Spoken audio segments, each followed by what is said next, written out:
سیلابی صورتحال سے نبٹنے کی مشقیں، ریسکیو 1112 اور سول ڈیفنس اہلکاروں کی شرکت، خواتین نے بھی صلاحیتوں کا مظاہرہ کیا۔ اس میں ہمیں سکھایا جاتا ہے کہ لوگوں کی کس طرح سے مدد کی جا سکتی ہے، کوئی ایمرجنسی آ جاتی ہے تو ہمیں کیا کرنا چاہیے کہ اس انسان کی جان کو تھوڑی دیر کے لیے کنٹرول کیا جا سکے۔ یہاں پہ سب سے پہلے ایک بات سکھائی جاتی ہے کہ جس نے ایک انسان کی جان بچائی گویا اس نے پوری انسانیت کی جان بچائی، تو اسی جذبے کو ساتھ لیتے لیتے یہاں پر ہمارے بہت زیادہ والنٹیئرز ہیں۔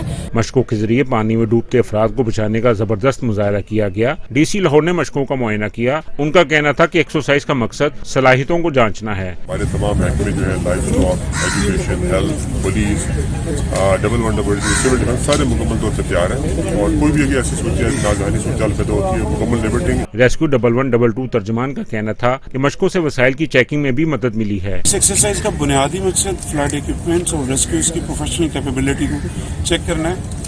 لوگوں سے یہ درخواست ہے کہ اگر کبھی کوئی ایسی صورتحال ہو تو جو گورنمنٹ کی طرف سے وارننگ اناؤنسمنٹ کی جاتی ہے ان پہ ضرور عمل کریں۔ مشقوں کی بدولت اہلکاروں کو کارکردگی بہتر بنانے میں بھی مدد ملتی ہے۔